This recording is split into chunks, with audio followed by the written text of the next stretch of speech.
Halo, selamat pagi.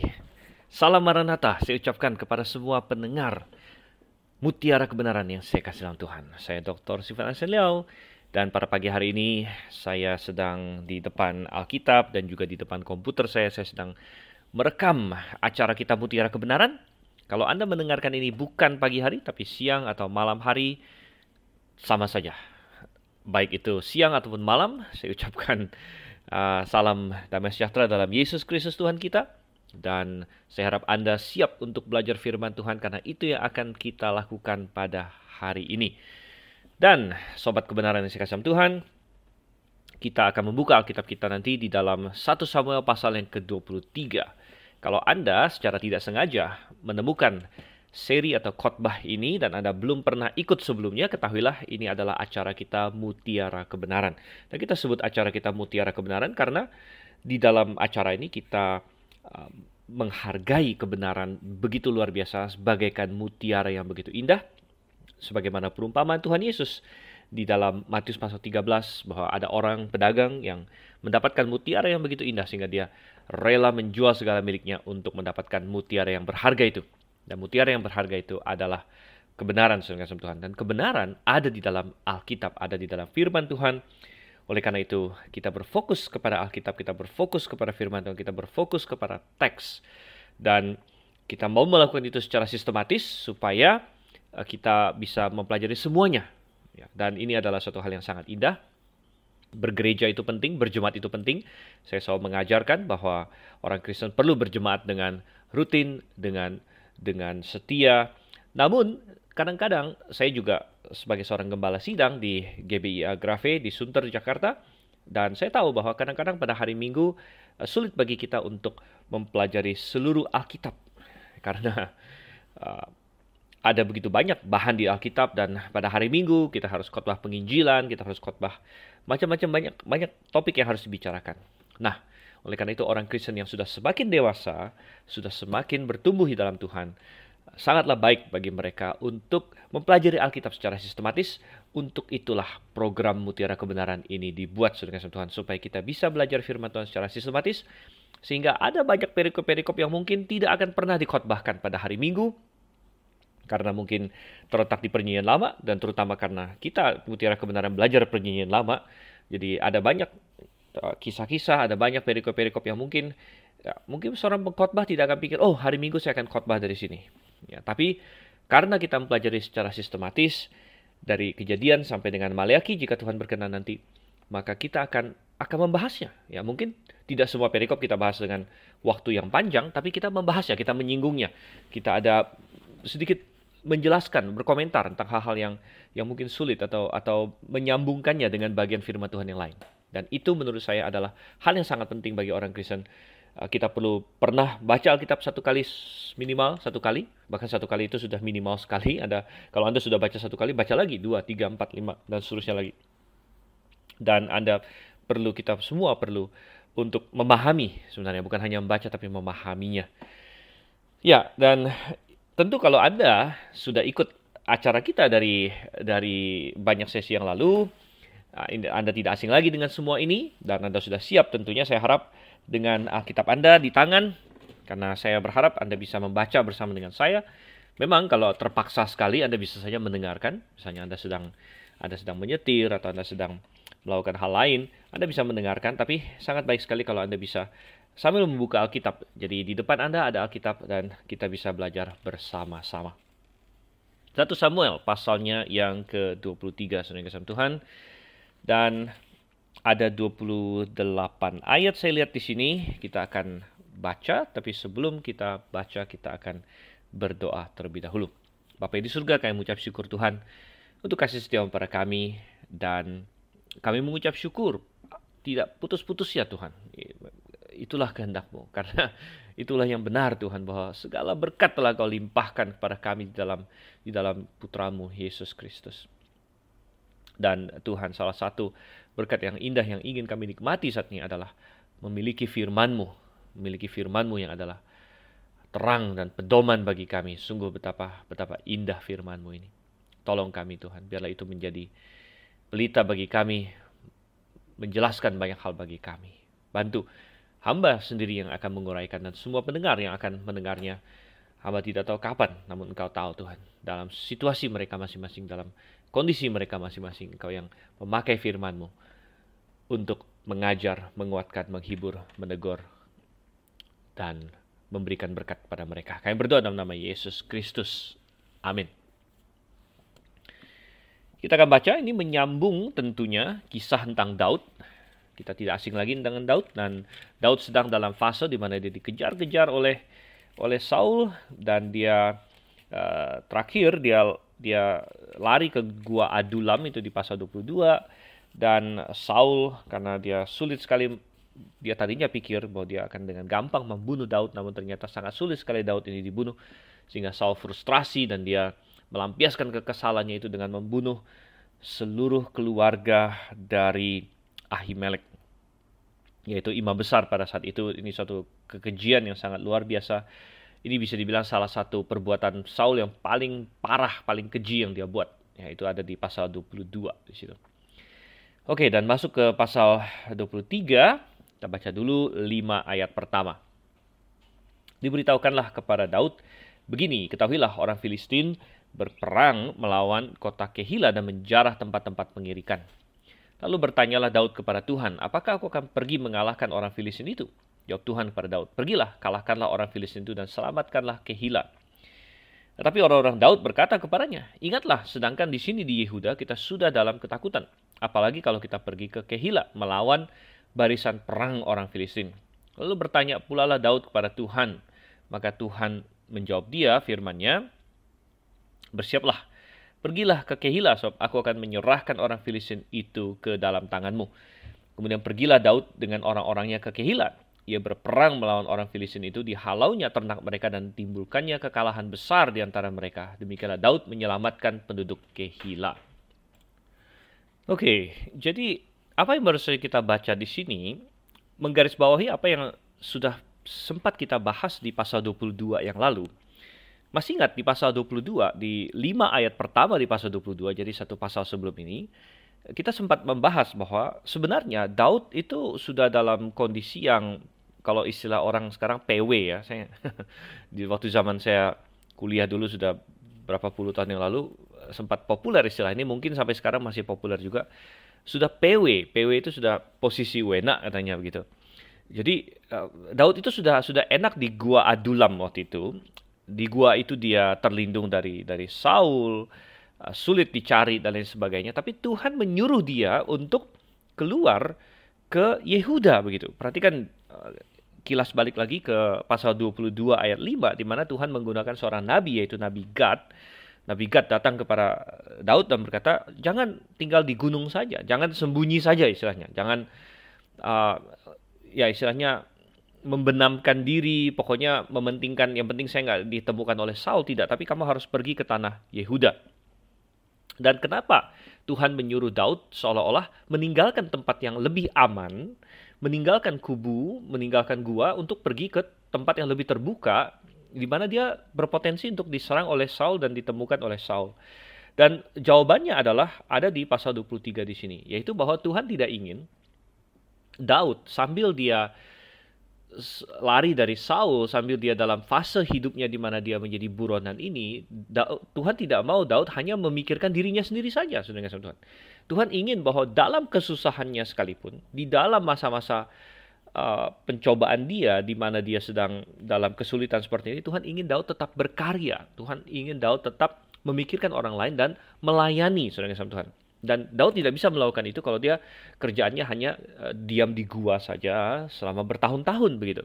Tapi Tuhan ingin Daud pergi ke tanah Yehuda untuk menolong orang-orang Yehuda. Dan ternyata benar, karena orang Filistin datang, ya, walaupun di dalam Israel sendiri ada perang saudara, boleh dibilang ini bisa dibilang perang saudara ya, walaupun bukan perang saudara juga, karena Daud tidak mau berperang sebenarnya. Daud tidak ada ambisi, Daud tidak mau mengambil tahtanya Saul, tapi Saul yang mati-matian mau menyerang Daud.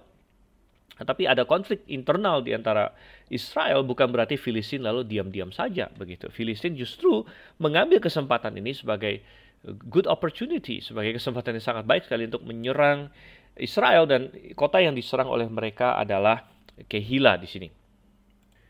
sehingga adalah suatu kesempatan yang baik bagi Daud di sini untuk melakukan sesuatu. Tuhan tempatkan dia di situ untuk menolong orang-orang Yehuda. Sehingga kita baca di ayat 1, Daud mendapat kabar, ketahuilah orang Filistin berperang melawan kota Kehilah dan menjarah tempat-tempat pengirikan. Dan ya, prinsip ini harus kita terapkan kepada diri kita juga. Kalau kita melihat orang-orang yang beriman di dalam Alkitab, ketika mereka dalam kesulitan, ini orang-orang yang Tuhan mau pakai dengan luar biasa ya, saudara, maka mereka tidak yang kita istilahkan terus-terusan mengasihani diri sendiri. Nah, ada orang ketika dia masuk ke dalam kesusahan, dia punya sikap selalu mengasihani dirinya sendiri saja. Sehingga orang seperti itu sangat rentan jatuh kepada depresi. Dia akan merasa, oh betapa dunia ini hancurlah untuk saya, dan oh saya orang tersial di dunia, saya orang yang paling malang dan lain sebagainya. Nah, ini bukan untuk mengecilkan pencobaan yang masing-masing kita alami. Saya yakin ketika kita mengalami entah itu kesakitan, entah itu pencobaan apapun yang lain, rasanya berat, saudara. Ya benar, secara manusiawi rasanya berat. Kita paham itu. Namun justru Tuhan ingin supaya kita mengalihkan pandangan kita dari diri kita saja kepada orang lain juga, saudara kasih Tuhan. Kita lihat ini dalam diri Yusuf misalnya di Perjanjian Lama. Yusuf yang dijual oleh saudara-saudaranya menjadi budak di rumahnya Potifar. Ya, kemudian dia difitnah oleh istrinya Potifar, kemudian dia masuk ke dalam penjara dan lain sebagainya. Tetapi apa yang dia lakukan? Apakah dia hanya komplain sama Tuhan? Oh Tuhan, kenapa engkau izinkan ini terjadi? Bersungut-sungut, mengasihani diri sendiri saja. Tidak, kita melihat bahwa dimanapun Yusuf berada, dia membuat dirinya berguna bagi orang lain. Dia melayani, bahkan ketika dia masuk dalam penjara karena fitnah, dia menjadi pelayan di dalam penjara tersebut. Dia aktif, dia rajin membantu melayani juru minum dan juru roti Firaun dan lain sebagainya. Nah, Tuhan ingin yang sama untuk Daud. Oke, kamu sedang jadi buronan, kamu sedang dikejar-kejar Saul. Kalau kamu hanya diam di dalam gua, mengasihani diri sendiri, maka ini akan menjadi suatu siklus yang buruk. Tetapi kalau kita justru ketika kita mengalihkan pandangan dari kesulitan kita dan kita melihat bagaimana saya bisa membantu orang lain. Nah, di sini Tuhan mulai meringankan justru penderitaan kita melalui pelayanan kita kepada orang lain. Apakah ini hal yang mudah? Tidak ya. Hidup beriman bukanlah hidup yang selalu mencari apa yang mudah, apa yang gampang, tetapi ketahuilah bahwa di dalam semua hal yang benar itu pasti ada kekuatan dari Tuhan.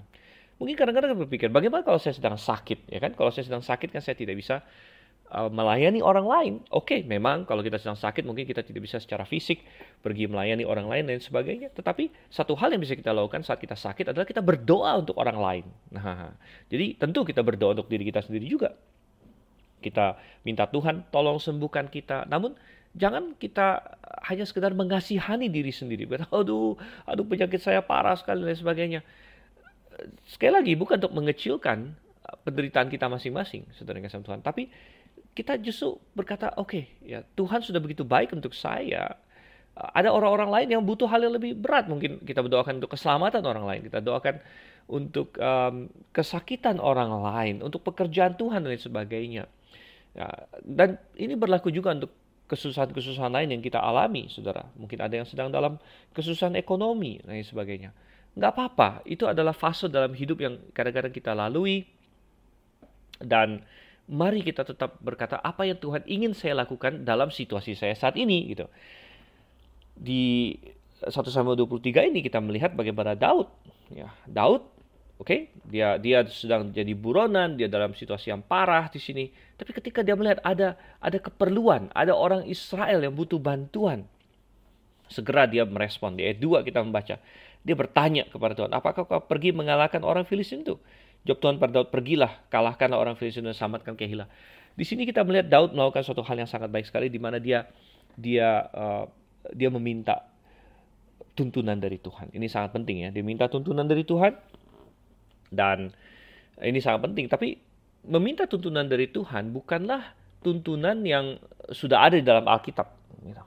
Jadi kadang-kadang ada orang yang salah kaprah ya mengenai meminta kehendak Tuhan atau mencari kehendak Tuhan, meminta tuntunan Tuhan. Salah kaprahnya ini ada beberapa jenis.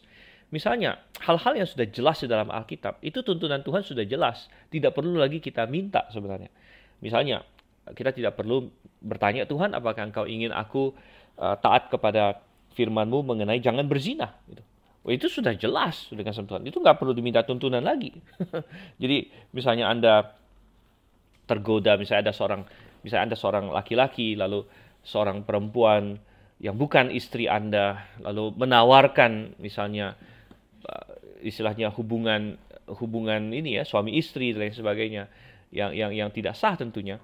Anda tidak perlu bertanya, oke, saya doa dulu ya, saya minta tuntunan Tuhan ya, apakah ini boleh atau enggak. Itu nonsense. Itu sesuatu yang sudah jelas di dalam Alkitab itu. Jadi ada banyak hal yang sudah jelas di dalam Alkitab yang tuntunan Tuhan sudah ada di situ. Jadi kalau tuntunan Tuhan sudah jelas, lalu kita masih bilang saya mau minta tuntunan Tuhan lagi, itu kita tidak menghormati Tuhan namanya. Anda bisa paham ya. Misalnya saya bos, saya kasih tahu karyawan saya lakukan A. Lalu karyawannya bilang, nggak usah lah, saya nggak mau lakukan A, saya mau minta tuntunan lagi. Ini yang tuntunan saya, ini perintah saya gitu. Perintah saya lakukan A, tapi dia tidak mau lakukan A dengan alasan dia mau minta tuntunan saya. Itu kan error begitu. Itu kan berarti dia tidak menghargai apa yang saya katakan. Jadi ada banyak orang dengan cara seperti itu. Nah, dia mau melanggar firman Tuhan atau dia mau melakukan hal-hal yang tidak benar dengan alasan minta tuntunan Tuhan. Itu salah, saudara kasih Tuhan. Kemudian ada juga orang yang hanya di mulutnya saja dia bilang dia mau minta tuntunan Tuhan. Dia berkata, ya saya mau minta tuntunan Tuhan. Tapi sebenarnya enggak juga. Yang dia inginkan adalah dia mau Tuhan ngikutin maunya dia gitu sebenarnya. Dia sudah ada kehendak, dia hanya mau tahu apakah Tuhan setuju dengan kehendak dia atau tidak. Dan contoh seperti ini ada di dalam Alkitab. Mungkin kita tidak akan baca terlalu panjang lebar, tapi kalau Anda masih ingat, dan kalau Anda tidak ingat nanti Anda boleh riset sendiri di dalam Yeremia. Dan ini ada di Yeremia, di pasal-pasal terakhir dari Yeremia. Yeremia ini ditulis oleh Nabi Yeremia tentunya. Dan ketika Yerusalem hancur, akhirnya orang Yehuda banyak yang dibuang ke dalam pembuangan. Ya. Sebagian ditinggalkan di Yehuda. Nah, sebagian ditinggalkan di Yehuda ini bersama dengan Yeremia. Lalu akhirnya mereka bilang sama Yeremia, karena suatu insiden dan lain sebagainya, mereka bilang sama Yeremia, kami mau pergi ke Mesir. Kami mau pergi ke Mesir saja. Kami takut kepada Nebukadnezar, kami mau pergi ke Mesir. Tolong minta petunjuk Tuhan. Dan Yeremia bilang, oke, aku minta petunjuk Tuhan. Nah, ini semua dicatat di dalam Yeremia pasal 40, ya 42 lah, 41, 42, nanti Anda baca sendiri. Yeremia pasal 40, 41, 42. Satu contoh yang luar biasa, orang yang katanya minta petunjuk Tuhan, minta kehendak Tuhan. Namun sebenarnya dia sudah punya kehendak mereka sendiri. Jadi mereka hanya minta kehendak Tuhan itu untuk semacam tanda tangan Tuhan gitu. Mereka sudah tahu apa yang mereka ingin lakukan, mereka hanya minta pengesahan, minta validasi dari Tuhan yang Tuhan tidak mau kasih karena itu bukan kehendak Tuhan gitu. Nah, ini juga sangat berbahaya. Jangan sampai kita minta cari kehendak Tuhan, namun sebenarnya kehendak kita sendiri yang mau kita lakukan, bukan kehendak Tuhan. Nah, kemudian yang lain lagi adalah satu hal lagi yang harus diingat adalah kita bukan berarti kita minta kehendak Tuhan itu kita untuk semua hal kita harus habiskan berhari-hari untuk setiap keputusan. Bukan juga. Kadang-kadang kita bisa bertindak sesuai dengan prinsip-prinsip Alkitab yang sudah kita ketahui. Dan ketika kita bertindak sesuai dengan prinsip-prinsip Alkitab yang sudah kita ketahui, kadang-kadang ada keputusan yang harus kita buat dengan cepat dan lain sebagainya. Dan kita juga jangan menjadi orang yang terlalu sok rohani gitu ya. Sok rohani bukan berarti rohani itu jelek. Rohani yang bagus itu sangat bagus sekali. Tapi ada rohani yang salah tempatnya. Misalnya begini. Misalnya saat makan siang gitu kan. Saat makan siang lalu ada orang bertanya, kita mau makan siang kemana? Lalu dia bilang, waduh, coba saya doakan dulu ya. Lalu misalnya orang itu bertanya kan, misalnya kita mau makan siang di McDonald atau di Burger King misalnya contohnya nih ya. Atau kalau kita di Indonesia ya, ini contoh saya agak sedikit ke barat-baratan. Misalnya bilang kita mau makan siang di kue tiaw atau bakmi misalnya, gitu kan? Ada dua toko kue tiaw atau toko bakmi misalnya. Lalu Anda bilang, coba ini, misalnya Anda lagi naik mobil, lalu Anda bilang, stop mobilnya, kita doa dulu. Kita minta tuntunan Tuhan, apakah kita mau ke kue tiaw atau kita mau ke bakmi, gitu. Apakah perlu seperti itu? Sebenarnya itu tidak perlu. Yang seperti itu tidak perlu. Ini yang saya bilang dalam tanda kutip sedikit sok rohani, atau mungkin bukan sok rohani, tapi mungkin pemahaman rohani yang salah sebenarnya, gitu. Atau Anda sedang di mall, misalnya Anda sedang di mall atau tempat belanja, Anda masuk suatu toko, Anda mau beli baju misalnya. Lalu di situ ada baju merah, ada baju biru, lalu petugas tokonya bilang, wah ini dua ini lagi diskon ini, Bapak mau beli yang mana? Lalu Anda bilang sama si petugas tokonya, tunggu sebentar ya, saya doa dulu, tanya Tuhan, mau yang merah atau yang biru begitu. Lalu Anda doa di depan si petugas toko seperti itu. Ini juga salah kaprah ya. Jadi meminta petunjuk Tuhan ya bukan berarti untuk setiap keputusan kecil dalam hidup kita lalu kita harus kayak sepertinya ya kayak minta tanda dari Tuhan begitu. Dan bagaimana juga kita mengharapkan Tuhan menjawab itu? Misalnya kita doa, Tuhan, saya lagi mau makan ini, saya mau ada restoran bakmi atau restoran kue tiaw, lalu kita minta Tuhan kasih tanda untuk itu gitu. Saya mau makan yang mana? Masalah makan kue tiaw atau makan bakmi? Apakah seperti itu gitu? Atau kita mau pilih baju merah atau baju biru, kita minta tanda sama Tuhan? Apakah seperti itu? Oh tidak, saudara sama Tuhan. Tidak, tentu tidak ya. Jadi meminta petunjuk Tuhan bukan berarti seperti itu. Ya, melainkan seringkali meminta petunjuk Tuhan berarti kita memahami Alkitab. Itu poin paling penting ya.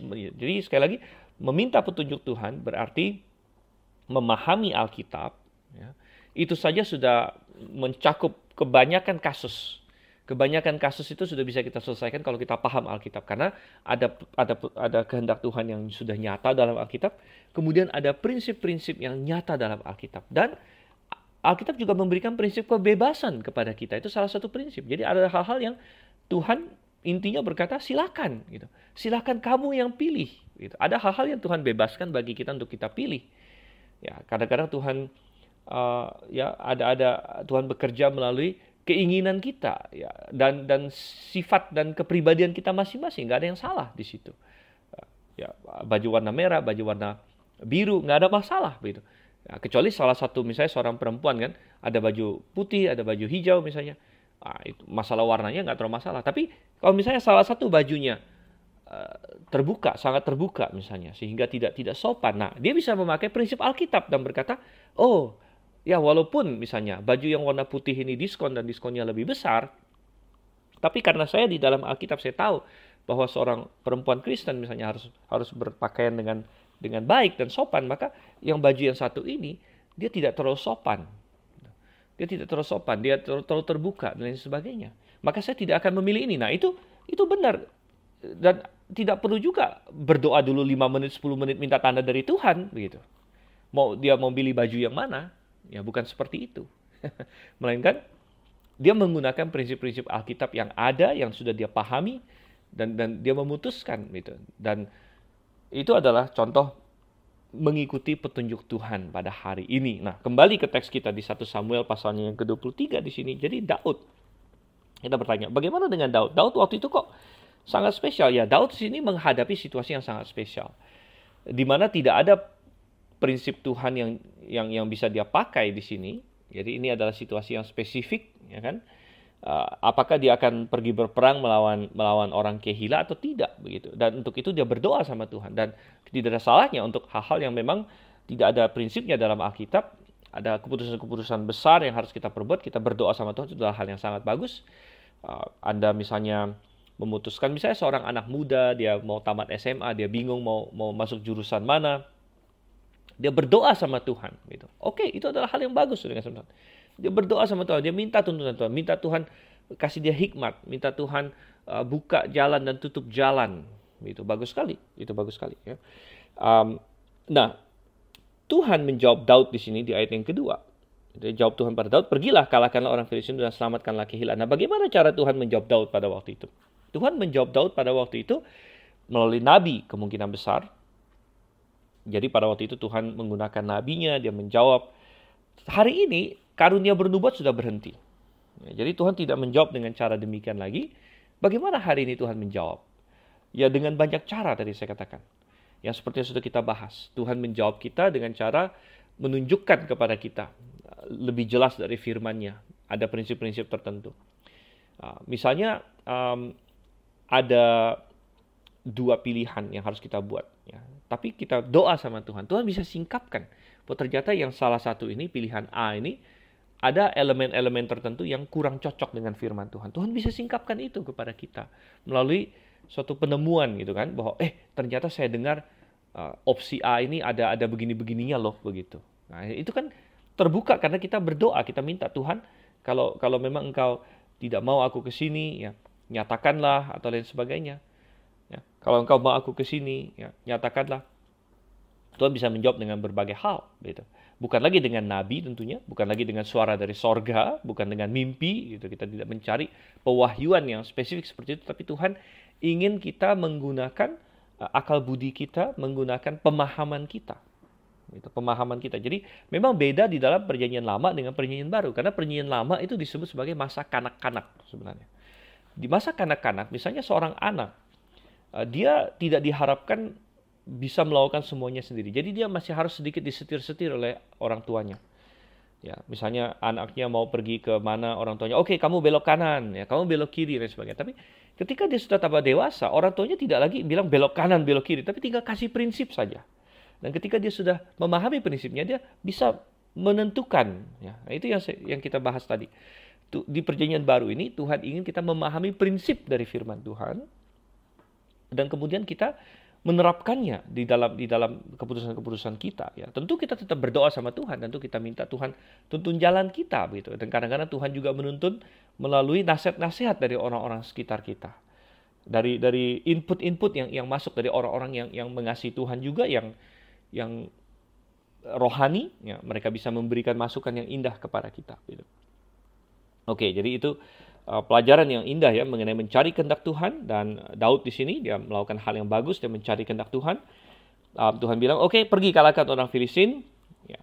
Nah ayat 3, tetapi orang-orang Daud berkata kepadanya, ingatlah, sedangkan di sini di Yehuda kita sudah dalam ketakutan. Apalagi kalau kita pergi ke Kehila. Dan ini suatu kekhawatiran yang secara manusiawi sangat wajar sekali. Mereka adalah orang yang dikejar-kejar saudara sama Tuhan. Mereka adalah orang buruan dan mereka orangnya sedikit. Kalau kita baca di pasal 22 ada sekitar 400 orang. Di pasal 23 nanti kita akan lihat ada mereka punya sekitar 600 orang. Jadi antara 400 sampai 600 orang. Mereka bukan orang-orang yang punya peralatan yang lengkap. Dan mereka akan menghadapi barisan Filistin. Nah pertanyaan yang harus kita pertanyakan adalah di mana Saul? Mestinya tugas untuk menghadapi orang-orang Filistin ini kan mestinya tugas Saul. Dia sebagai raja Israel, mestinya dia yang menyelamatkan Kehila di sini. Tetapi Saul saking sibuknya mengejar-ngejar Daud, dia tidak lagi mempedulikan masalah Kehila, dia tidak mempedulikan masalah Filistin lain sebagainya. Nah ini memperlihatkan bahwa ketika kita terobsesi dengan sesuatu, ketika kita berdosa, maka kita mengabaikan tugas kita yang sejati di hadapan Tuhan. Seperti Saul mengabaikan tugas dia untuk melindungi Kehila. Sehingga akhirnya harus Daud yang melakukannya di sini. Nah orang-orang Daud tahu, wah ini bahaya. Kalau kita pergi, bahaya sekali untuk kita. Gitu.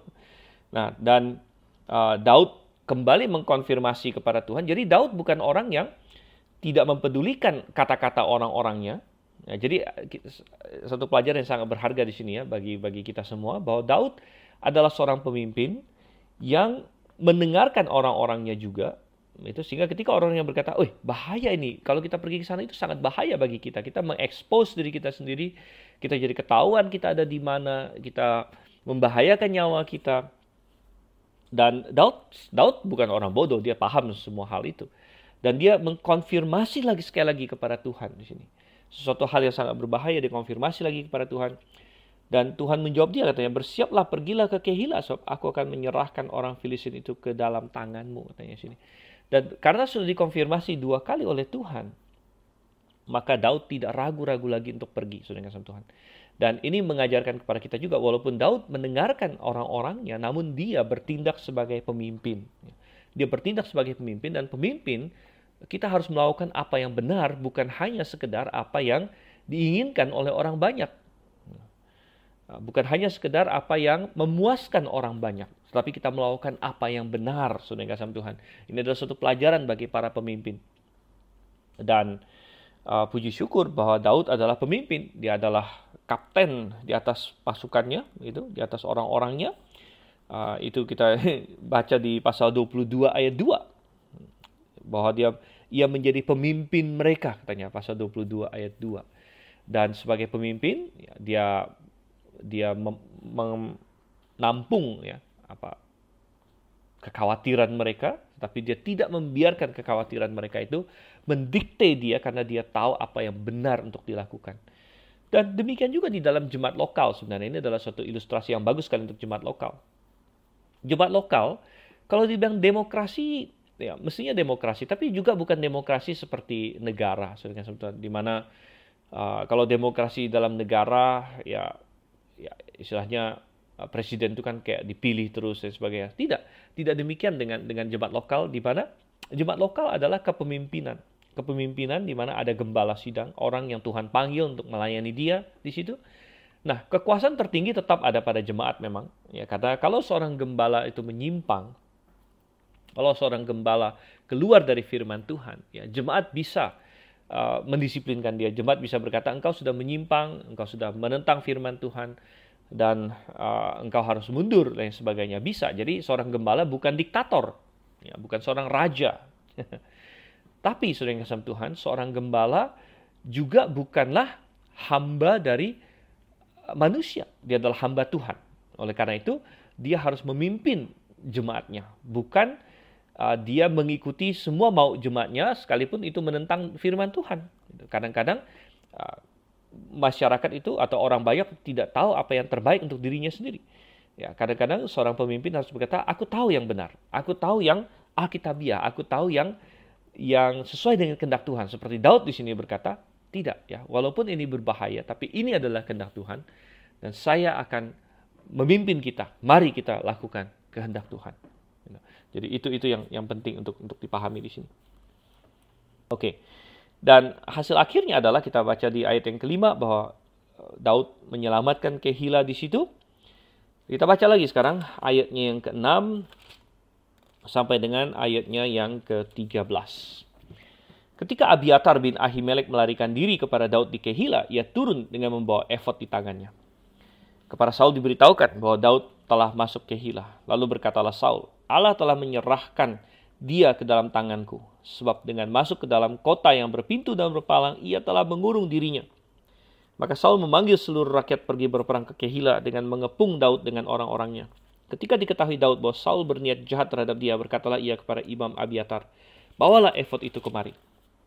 Berkatalah Daud, Tuhan Allah Israel, hamba-Mu ini telah mendengar kabar pasti bahwa Saul berikhtiar untuk datang ke Kehila dan memusnahkan kota ini oleh karena aku. Akan diserahkan oleh warga-warga kota Kehila, itukah aku ke dalam tangannya? Akan datangkah Saul seperti yang telah didengar oleh hamba-Mu ini? Tuhan Allah Israel, beritahukanlah kiranya kepada hamba-Mu ini. Jawab Tuhan, ia akan datang. Kemudian bertanyalah Daud, akan diserahkan oleh warga-warga kota Kehila, itukah aku dengan orang-orangku ke dalam tangan Saul? Firman Tuhan, akan mereka serahkan. Lalu bersiaplah Daud dan orang-orangnya, kira-kira 600 orang banyaknya, mereka keluar dari Kehila dan pergi kemana saja mereka dapat pergi. Apabila kepada Saul diberitahukan bahwa Daud telah meluputkan diri dari Kehila, maka tidak jadilah ia maju berperang.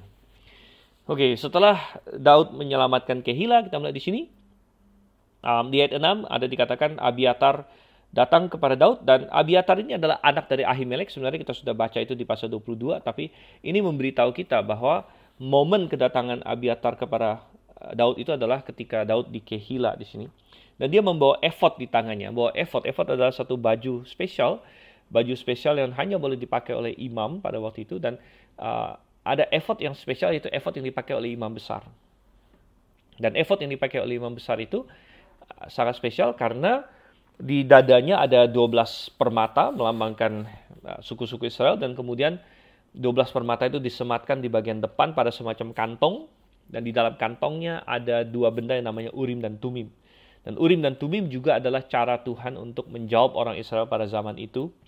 Dan Urim dan Tumim pada waktu itu tidak dijelaskan secara spesifik dalam Alkitab bagaimana persisnya penggunaannya, namun kita bisa istilahnya kita bisa mengira-ngira berdasarkan deskripsi yang ada bahwa Urim dan Tumim itu bagaikan dua benda yang ada di dalam situ, mungkin warnanya berbeda, dan ketika seorang imam besar berdoa dan minta keputusan dari Tuhan, dia bisa tarik salah satunya. Dan itu bagaikan sesuatu yang jawabannya ya atau tidak begitu. Jadi kalau ya misalnya dia akan muncul Urim, dan kalau tidak dia muncul Tumim. Dan ini adalah cara Tuhan pada waktu itu. Sekali lagi ini adalah masa kanak-kanak. Ingat, Perjanjian Baru menyebut bahwa Perjanjian Lama adalah masa kita sebagai kanak-kanak atau secara rohani. Dan di masa Perjanjian Baru sekarang, di mana pewahyuan sudah selesai, ya, maka Tuhan ingin kita memahami prinsipnya. Memahami prinsipnya sambil Tuhan terus menuntun hidup kita. Nah, ternyata apa yang dikhawatirkan oleh anak buah Daud ini terjadi benar.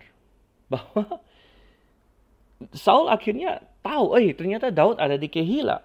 Dan Saul di sini, betapa kacaunya dia berkata begini di ayat yang ke-7. Allah telah menyerahkan dia ke dalam tanganku. Dan ini adalah tipikal, Saul ini adalah contoh orang yang sangat kacau. Tapi banyak terjadi, di mana mereka berpikir Tuhan menyertai dia. Gitu. Mereka melanggar Tuhan dan mereka jauh dari Tuhan, tapi mereka berpikir Tuhan menyertai dia. Dan mereka menggunakan bahasa yang sangat rohani. Allah telah menyerahkan dia ke dalam tanganku. Sedang kasih Tuhan. Banyak sekali orang hari ini yang bahasanya sangat rohani. Ada Jesus, ada haleluya, ada shalom, dan lain sebagainya. Tetapi sebenarnya jauh dari Tuhan. Jadi mereka menggunakan jargon-jargon gereja, jargon-jargon Kristen, jargon-jargon rohani. Allah telah menyerahkan dia ke tanganku, dan lain sebagainya. Ini adalah apa yang Saul katakan. Padahal dia jauh sekali dari Tuhan. Dan Saul bersiap-siap. Saul kumpulkan orang, katanya kita akan serang Kehila. Nah, Daud tentu mendengar ini. Dan ini menggarisbawahi juga bahwa ketika kita ikut kehendak Tuhan, bukan berarti kita lalu lepas dari masalah. Jadi mungkin Daud bisa berkata, Tuhan, bukankah Engkau yang suruh aku bantu Kehila? Tapi sekarang kenapa ada masalah seperti ini? Bahwa kita ikut kehendak Tuhan bukan berarti kita lepas dari masalah dengan Tuhan. Saul atau Saulus di Perjanjian Baru yang akhirnya menjadi Paulus, masih ingat Rasul Paulus, dia sering ikut kehendak Tuhan. Dan kehendak Tuhan itu justru membawa dia ke situasi-situasi yang dalam pemikiran manusia itu masalah gitu. Karena dia ikut kehendak Tuhan, misalnya dia masuk penjara di Filipi. Karena dia ikut kehendak Tuhan, dia ditangkap di Yerusalem. Karena dia ikut kehendak Tuhan, dia masuk penjara di Roma. Dan banyak lagi yang lain. Karena dia ikut kehendak Tuhan, dia disesah dan sebagainya. Tapi dalam semua itu Tuhan menyertai dia. Dan Paulus bisa berkata bahwa dia penuh dengan sukacita senantiasa. Nah ini perbedaannya. Jadi Daud ada dalam masalah. Dia ada di suatu kota, Kehila. Jadi alamatnya jelas gitu kan. Saul mengumpulkan pasukan. Kita bilang kita akan serang, kita akan musnahkan kota ini. Dan Daud khawatir. Daud berkata, apa yang harus kita lakukan? Dan dia minta kehendak Tuhan lagi. Kita lihat di ayat yang ke-10. Nah, di ayat yang ke-10 di sini, ayat yang ke-9, kali ini dia berkata kepada Imam Abiatar, bawalah efod itu kemari. Jadi, kalau yang di ayat 2 dan ayat yang ke-4 tadi, ketika Tuhan berfirman kepada Daud, sepertinya itu adalah melalui seorang nabi. Mungkin melalui Nabi Gad atau lain sebagainya. Tapi di ayat yang ke-9, karena Abiatar sudah bergabung dengan dia, maka Daud minta petunjuk Tuhan melalui imam. Jadi dia suruh Abiatar bawa efod itu kemari. Yang tadi sudah kita bahas sedikit bahwa ada Urim dan Tumim di dalamnya. Dan Daud akan minta Tuhan. Dan sifat pertanyaannya untuk Urim dan Tumim adalah pertanyaan yang bisa ada dua kemungkinan. Ya atau tidak, positif atau negatif, kira-kira seperti itu kan. Nah, pertanyaan yang pertama ditanya oleh Daud adalah, Tuhan, aku sudah mendengar kabar Saul akan datang. Dan apakah Saul benar-benar akan datang? Ya atau tidak? Dan jawaban Tuhan adalah, ya, dia akan datang. Dan pertanyaan kedua adalah, kalau Saul datang, apakah aku akan diserahkan oleh orang Kehila? Karena kalau Saul datang, kota zaman itu rata-rata ada pertahanan, ada tembok. Nah, kalau Saul datang, apakah orang-orang Kehila akan menyerahkan Daud? Dan Tuhan menjawab, ya, mereka akan menyerahkannya. Jadi Tuhan menjawab Daud dua kali secara positif bahwa ini yang akan terjadi. Nah, mendengar itu, Daud tahu bahwa berarti dia harus pergi. Dia harus pergi keluar, dia harus lari di situ. Dan 600 orang tadi kita baca di ayat 13, tadi di pasal 22 mereka ada 400 orang, pasal 22 ayat 2, sekarang di pasal 23 ayat yang ke-13 mereka ada 600 orang, berarti ada penambahan sekitar 200 orang lagi yang bergabung dengan dia. Akhirnya mereka lari berserak-serak kemana-mana, katanya di sini. Dan Saul tidak jadi menyerang Kehila. Sebenarnya bahwa Kehila akan menyerahkan Daud, itu dari sudut pandang manusia sangat wajar, karena mereka sudah mendengar kebengisan Saul. Bagaimana Ahimelek yang adalah imam saja, dengan seluruh kota Nob, dibantai oleh Saul karena Saul berpikir bahwa Ahimelek menolong Daud. Padahal satu, Ahimelek nggak benar-benar memahami bahwa dia menolong Daud, begitu. Jadi Ahimelek tidak sungguh-sungguh menolong Daud sebenarnya. Dan nomor dua, Ahimelek itu imam besar. Jadi itu saja Saul berani memusnahkan satu kota, apalagi kota Kehila. Kalau kota Kehila membantu Daud, kota Kehila akan dimusnahkan oleh Saul, begitu. Jadi mereka tidak akan berani untuk mendukung Daud maksudnya.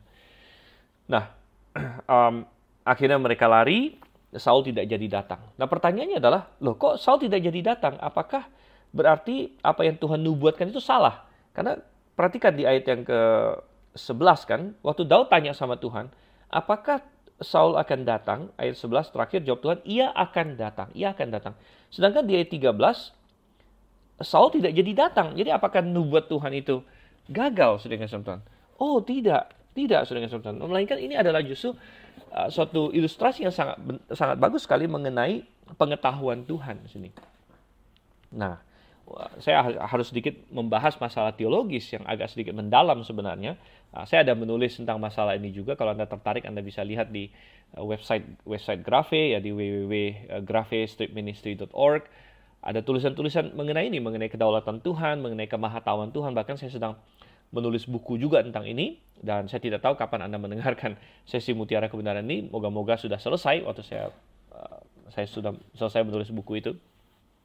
Ya, tetapi intinya adalah ada orang yang berpikir, ada teolog-teolog yang berpikir, doktrin yang berpikir bahwa Tuhan itu mengetahui segala sesuatu karena dia sudah menentukan segala sesuatu.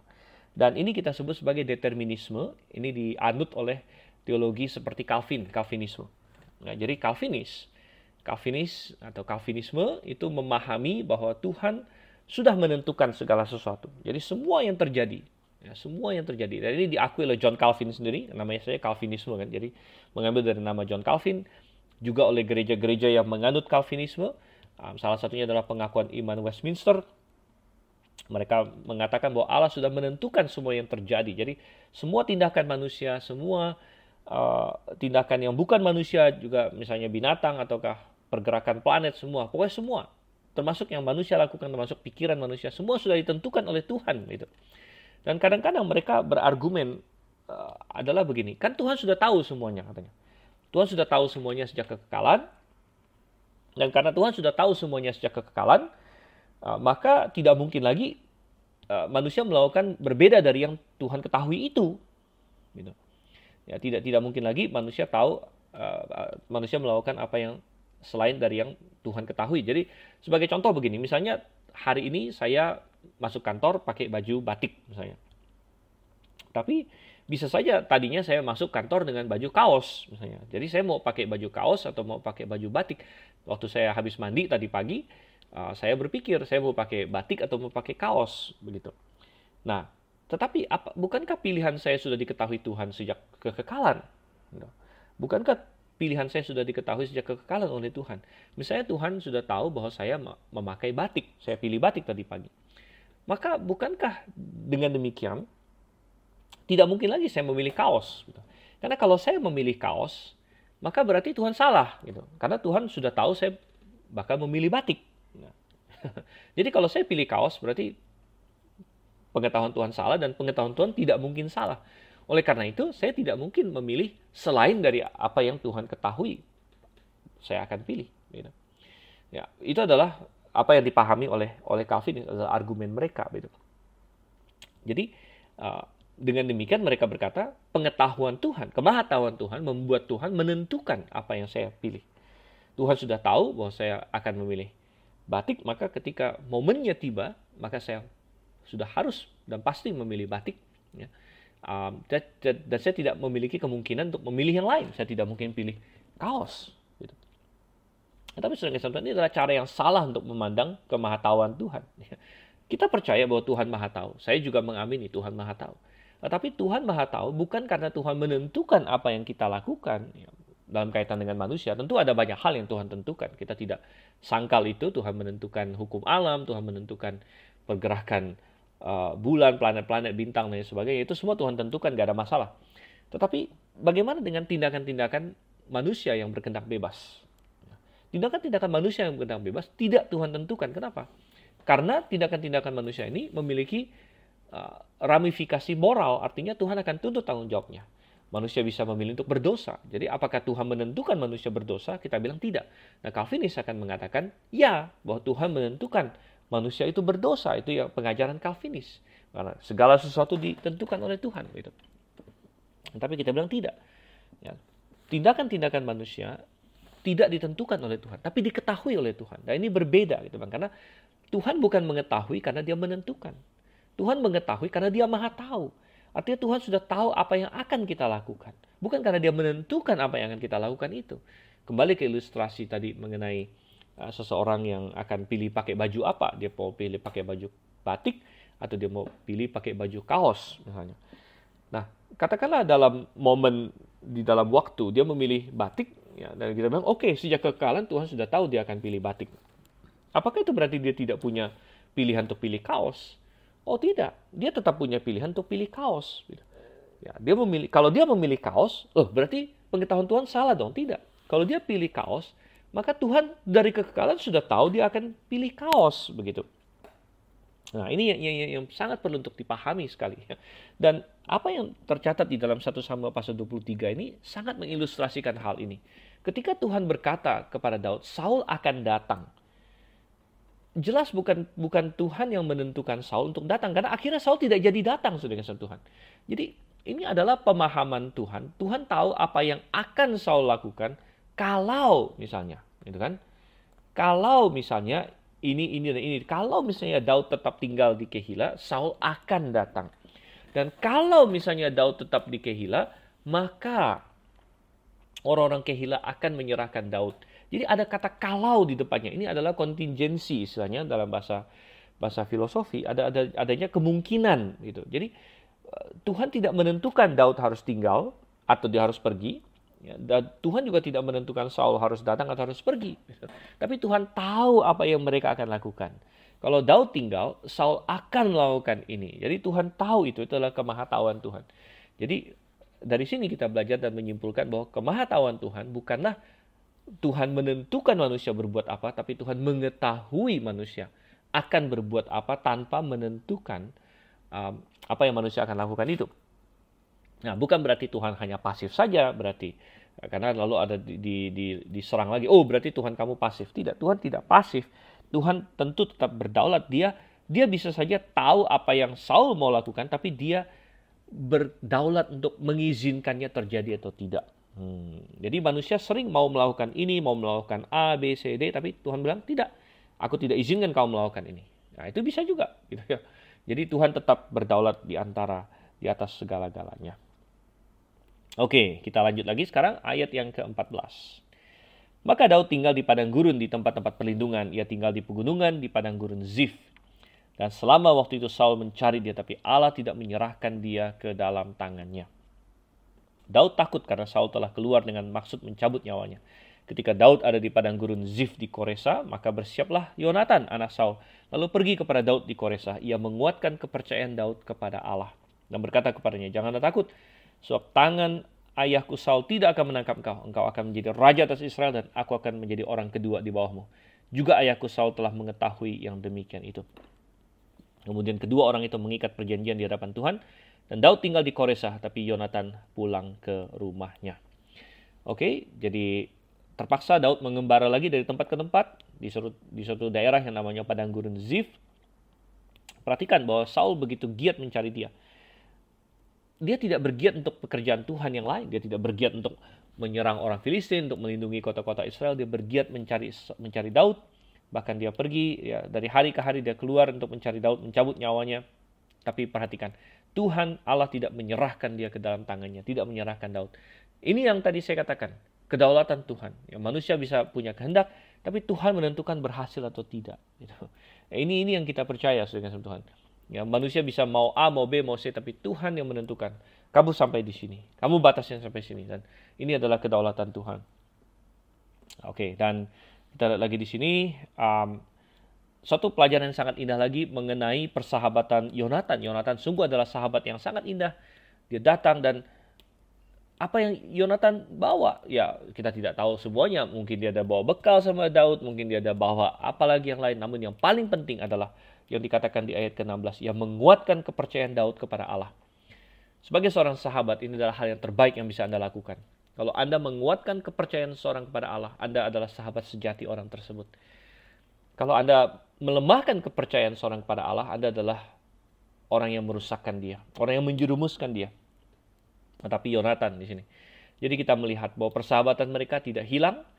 Dan Yonatan, mungkin Anda berkata, apakah Yonatan memberontak terhadap bapaknya kalau begitu? Ya tidak juga. Tidak juga karena dia tidak berperang melawan bapaknya. Tapi dia menguatkan Daud. Dan kita bisa merasa betapa sulit posisi Yonatan, di mana bapaknya dan rajanya yang menjadi musuh dari sahabatnya, dan dia tahu bapaknya salah. Dan bagaimana dia harus bertindak. Dan kita melihat bagaimana Yonatan di sini, ya dia maju, dia menguatkan Daud. Ini adalah yang maksimal yang sudah dia bisa lakukan. Gitu. Dia tidak mungkin juga memberontak kepada bapaknya secara terang-terangan, karena dia bapaknya dan rajanya.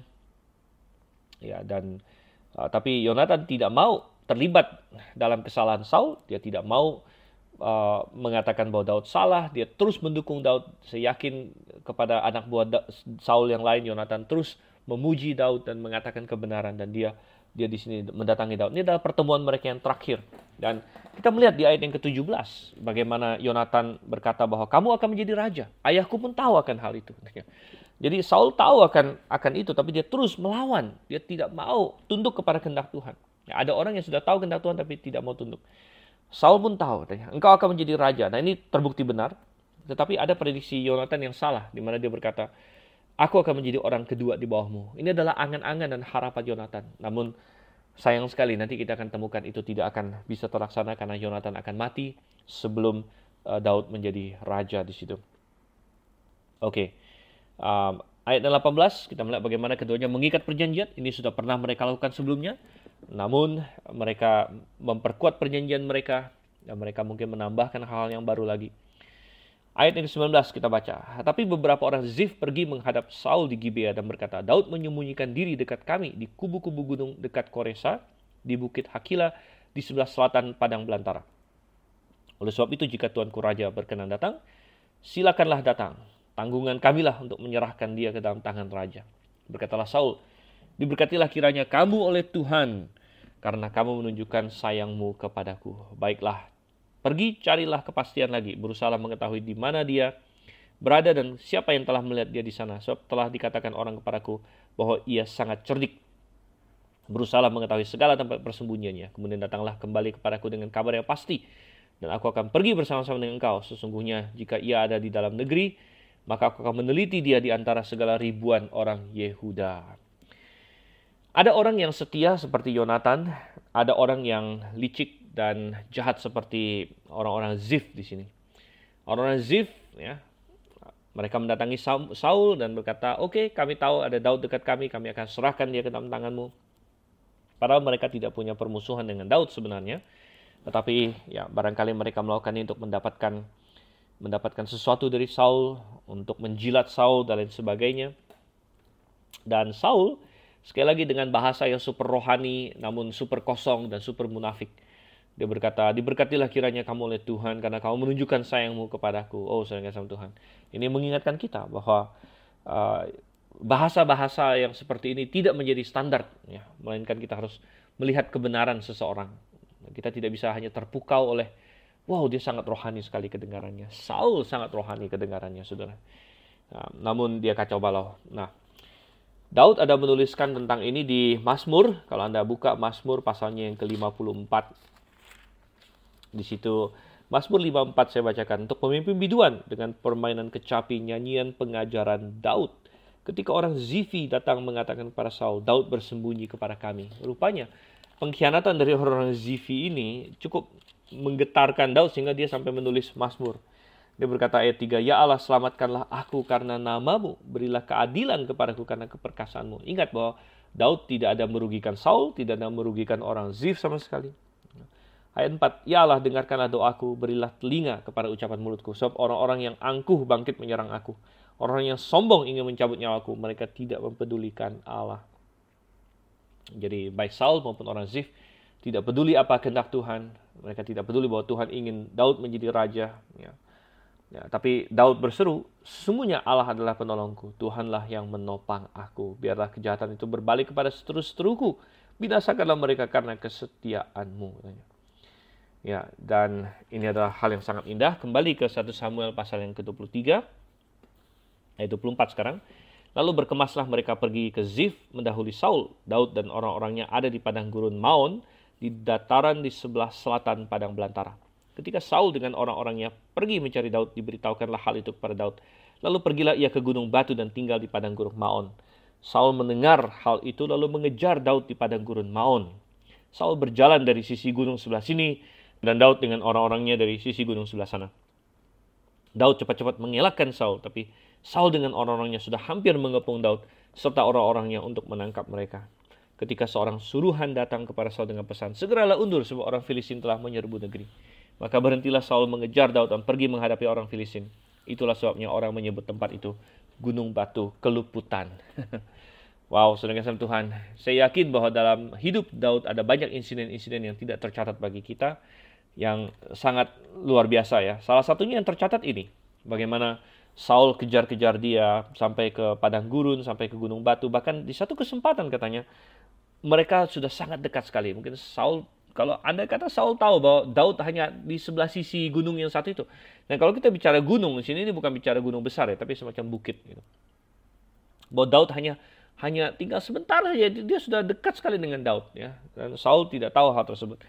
Namun Tuhan selalu meluputkan Daud, ya, kadang-kadang dengan orang Filistin. Ya, kadang-kadang Tuhan memakai musuh-musuh kita untuk melakukan sesuatu bagi kita juga.